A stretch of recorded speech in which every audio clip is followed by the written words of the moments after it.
আবার কাবা ভাঙতে এলে পাঠাওয়া বাবিল, দাও খোদা দাও আমায় আবার উমার দারাজ দিল। সুবহানাল্লাহ বলেন। পৃথিবীর সবচেয়ে ছোট পাখি, সব পাখিগুলো সামনের দিকে উড়ে, এই পাখি সামনে উড়ে, এট দ্য সেম টাইম পেছনে উড়ে। যারা আল্লাহরে খুঁজে পায় না তাদেরকে বলবেন পাখির দিকে তাকাও। আওয়ালাম ইয়ারাউ ইলা তাইরি ফাওকাহুম সাফাতিন ওয়া ইয়াকবিদ মা ইউমসিকুহুন্না ইল্লার রহমান ইন্নাহু বিকুল্লি শাইইন বাসীর। নাস্তিকগুলো কি আমার পাখিগুলোর দিকে তাকায় না? সুবহানাল্লাহ।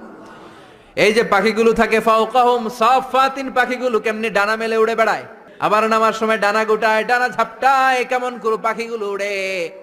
শূন্যের মধ্যে পাখিগুলো কেমন করে উড়ন্ত থাকে, এই পাখিগুলোরে শূন্যে ধরে রাখলো কে? কেউ ওদেরকে শিখায় নাই, শিখিয়েছে আল্লাহ। আল্লাহ বললেন পাখির দিকে তাকাও। আওয়ালাম ইয়ারাউ ইলাত তাইর, কারণ পাখির মধ্যে নিদর্শন আছে না নাই?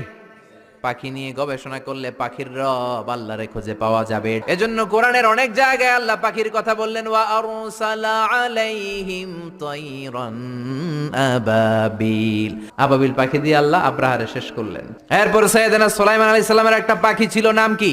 হুদহুদ। ওইটার জুমিং পাওয়ার এত বেশি ছিল পাখিটার চোখে, সাইয়েদনা সুলাইমানের সিংহাসনও চড়তো, পাখিটাও চড়তো। আর কত নিচে সুমিষ্ট পানি আছে, এত উপর থেকে ওটা দেখে দেখে বলে দিতে পারতো।